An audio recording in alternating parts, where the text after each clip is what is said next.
Good morning students. तो आज हम कर रहे हैं डीके गोयल की लेटेस्ट बुक 2026-27 से क्लास 12 सीबीएसई बोर्ड का अकाउंट्स की book volume 2 part A chapter number 6 accounting for company issue of shares question number 38। तो Surya tubes limited issue 20,000 shares of ₹100 each. The due amount was received except for 500 shares on which 75 per share was received. These 500 shares were forfeited and 300 shares were reissued at 60 each, fully paid up. Prepare forfeited shares account, show the share capital in the balance sheet as at closing date. ठीक है, तो हमें forfeited shares account बनाना है, लेकिन उसके पहले हम क्या करेंगे, जर्नल एंट्रीज कर लेंगे। इससे हमें इजी हो जाएगा कि फॉरफिटेड शेयर्स अकाउंट बनाना। तो देखो 500 शेयर्स को फॉरफिट किया गया है, जिस पर 75 रुपीज मिल चुके हैं, 25 नहीं मिले हैं क्योंकि 100 रुपीज का एक शेयर था और पूरे रुपए कॉल किए गए हैं। ठीक है, तो हमने एंट्री की share capital account debit to share forfeiture to call in arrear. तो शेयर कैपिटल में आता है कॉल्ड अप वैल्यू, तो 100 रुपीज कॉल किए जा चुके हैं, तो पूरा आ रहा है 500 इंटू 100, तो ये आता है कॉल्ड अप वैल्यू। फिर शेयर फॉरफिचर में आता है जो अमाउंट मिल जाता है, रिसीव्ड। तो to share forfeiture 500 into 75, 37,500। To कॉस्ट इन एरिया, जो अमाउंट नहीं मिलता है, नॉट रिसीव्ड। सो टू कॉस्ट इन एरिया 500 इंटू 25, तो 75 मिल गया। 100 कॉल किया था, 75 मिल गया, 25 नहीं मिला। ठीक है, तो उसके हिसाब से हमारी एंट्री हो गई। 100 कॉल किया था, कॉल्ड अप वैल्यू,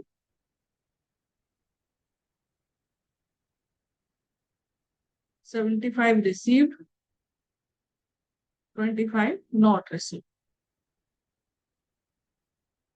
ठीक है, 500 शेयर्स फॉरफिटेड। फिर हमने री इशू कर रहे हैं 300 शेयर्स। तो bank account debit, share forfeiture account debit to share capital. तो बैंक में आएगा 300 इंटू 60 रुपीज में री इशू किया है 18,000। फिर to share capital fully paid up किया है। ठीक है, so 300 into 100, 30,000। And share forfeiture में आ जाएगा 40 रुपीज का लॉस। सो 300 इंटू 40, 12,000। ठीक है, 300 shares reissued at the rate ₹60 each, fully paid up. फिर share forfeiture to capital reserve, तो net gain transfer to capital reserve. देखो इसमें हमने फॉर्मूला लगाया है, जो 37,500 था शेयर फॉरफिचर का फर्स्ट एंट्री का credit balance, divided by number of shares forfeited 500, multiply by number of shares reissued 300, whole bracket किया एंड देन माइनस किया सेकेंड एंट्री में शेयर फॉरफिचर में जो डेबिट में है 12,000 रीइश्यू के टाइम पर। तो ये सॉल्व करके आ गया 10,500। ठीक है, फिर हमने बनाया शेयर फॉरफिचर अकाउंट। तो देखो फर्स्ट एंट्री में शेयर फॉरफिचर में क्रेडिट साइड पर है 37,500, तो वो यहाँ हमने लिखा 37,500।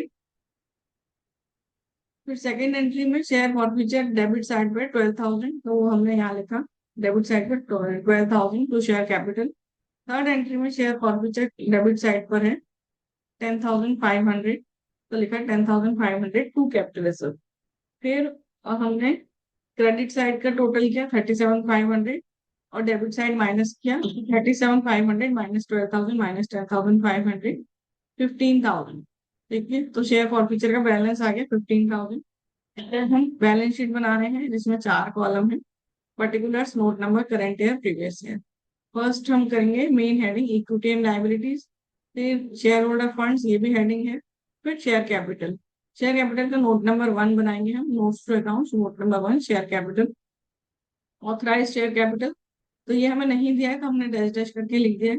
फिर issued share capital, so 20,000 shares at the rate ₹100 each, 20 lakhs। फिर है subscribed share capital, subscribed and fully paid up capital. तो देखो हमारे पास 20,000 के शेयर्स थे जो हमने इशू किए थे और वो सब्सक्राइब भी हुए थे, लेकिन उस 20,000 में से 500 हमने फॉरफिट किए थे। ठीक है, तो वो हम माइनस करें तो हो जाएगा 19,500 प्लस 300 हमने री इशू किए एट द रेट ₹100, तो ये आ जाएगा 19,800।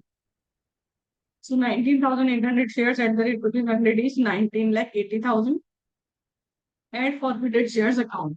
फॉरफिटेड शेयर्स का देखो यहाँ पर हमारा बैलेंस ये भी था 15,000, ये, तो ये वाला हम यहाँ पर ऐड कर देंगे और फिर ये आ जाएगा 19,95,000। ठीक है, तो ये हम मेन बैलेंस शीट में लेके जाएंगे 19,95,000। और बी पार्ट है रिजर्व एंड सरप्लस, जिसका है नोट नंबर 2, जिसमें कैपिटल रिजर्व 10,500, तो वो हमने लिख दिया। तो हमारा बैलेंस शीट का ये पार्ट कंप्लीट।